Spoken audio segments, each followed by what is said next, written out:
Question number 22 है, if L आपके एक लिमिट गिवन है और एम भी आपके एक लिमिट गिवन है, तो आपको mod L plus mod M की वैल्यू बतानी है। तो सबसे पहले जैसे ही आप एक्स टेंडिंग टू जीरो दोनों लिमिट में पुट करोगे तो 0/0 फॉर्म बनेगी। ठीक है, तो 0/0 फॉर्म को कैसे सॉल्व करते हैं?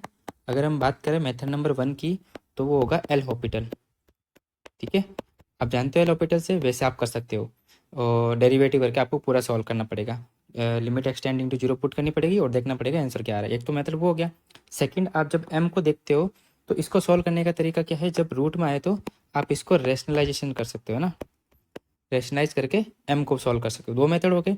अब तीसरा मेथड सिंपल, जिसमें थोड़ा सा छोटा सा कंसेप्ट लगेगा कि इफ़, वो मैं आपको बता रहा हूँ कि इफ़ जब x जो है टेंडिंग्स टू जीरो यानी कि वेरी स्मॉल है, क्या है?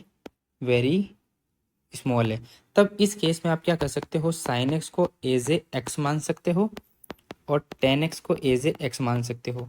ध्यान रहना चाहिए, क्वेश्चन चेंज नहीं होना चाहिए। ऐसा नहीं है जब आप एक्स मानो तो कट कुटा के एक वैल्यू आ जाए, ऐसा नहीं होना चाहिए। Question as it is same ही होना चाहिए, केवल साइन एक्स की जगह एक्स होना चाहिए और टेन एक्स की जगह एक्स, इतना ही चेंजेस होना चाहिए। तो लिमिट एल क्या है? देखो, जब हम लिमिट एल की बात करेंगे तो वो है कि limit x tending to zero. अब देखो, इसमें जब साइन है उसकी जगह मैं केवल एक्स रख रहा हूँ। ठीक है, बाकी क्वेश्चन में चेंजेस नहीं होना चाहिए। ऐसा नहीं एक्स कट करके एक वैल्यू आ जाए, ऐसा कभी नहीं होना चाहिए। अगर ऐसा हो रहा है तो ये मेथड काम नहीं करेगा। तो 1 - 2 10 की जगह एक्स 1/4 डिवाइड में कितना? X plus x square. ठीक है, अब देखो ये सिंपल इजी हो गया। अब आप जब वैल्यू पुट करोगे तो 0/0 फॉर्म बन रही है जब एक्स टेंडिंग टू जीरो। अब इसका डेरिवेटिव कर दो।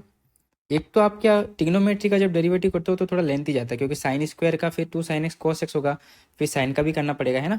तो इस तरीके से, तो एक्स टेंडिंग टू जीरो, इसका डेरिवेटिव सिंपल है 1/3 1 प्लस एक्स स्क्वायर की पावर 1/3 -1 और एक्स स्क्वायर का 2x माइनस इसका हो जाएगा 1/4 1 - 2x की होल पावर 1/4 -1 और ये माइनस का 2। ठीक है, डिवाइड में कितना हो जाएगा? x का 1 प्लस 2x। अब लिमिट पुट कर दो। जैसे आपने x tending x equal to zero put की, ये वैल्यू जीरो हो गई, बची केवल ये वैल्यू और ये वैल्यू, बस वैल्यू पुट कर दो x की। तो ये हो गया 1/4 और माइनस का तो है ही और -2, डिवाइड में कितना आ गया? 1 प्लस जीरो तो हो ही गया, तो ये हो गया 1/2। सिंपल है। अब हम m को सॉल्व करते हैं। m कितना है? m है limit x tending to zero x plus 2 sin x over under root में x square plus 2 sin x plus 1 minus under root sine square x minus x plus 1, यही है ना?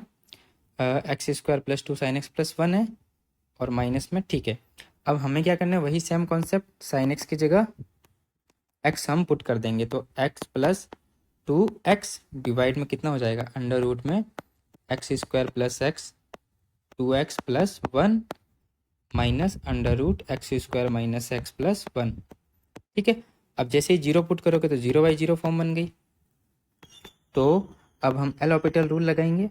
X tending to zero, 3x का कितना हो जाएगा? 3 divide में, और रूट एक्स का 1/2 under root x square plus 2x plus 1, और इसका फिर से करेंगे चेन रूल से, तो 2x plus 2 minus 1/2 under root of x square minus x plus 1, और इसका डेरिवेटिव करेंगे तो 2x माइनस 1। अब बस जीरो पुट कर दो। जैसे आप जीरो पुट करोगे तो वैल्यू कितनी आएगी? ऊपर तो 3 है, अब देखो जीरो पुट करोगे तो ये जीरो हो गया और 2 से 2 कैंसिल। 1 मिनट रुको, यहाँ कुछ मिस्टेक हुई, 2 डबल बार आ गया है ना, इसको ये नहीं आएगा। तो अब देखो, जैसे ही हमने जीरो पुट किया तो ये जीरो हो गया, ये जीरो हो गया, और 2 से 2 कैंसिल, 1 आ गया, यानी कि यहाँ कितना आ गया? 1 माइनस। अब देखो ध्यान से देखना, जैसे ही जीरो पुट करेंगे ये जीरो और ये पूरा जीरो, तो वैल्यू कितनी आ गई? माइनस का 1/2, तो माइनस माइनस प्लस, तो ये हो गया प्लस 1/2, तो वैल्यू आ गई 3/3/2, यानी कि वैल्यू कितनी आ गई? 2। तो L की वैल्यू आई थी 1/2 और M की वैल्यू आई थी 2, यानी mod L plus mod M की वैल्यू कितनी आ जाएगी? 1/2 प्लस 2 इज इक्वल टू 5/2। ठीक है, तो कौन सा ऑप्शन करेक्ट हो जाएगा? Option number B is correct.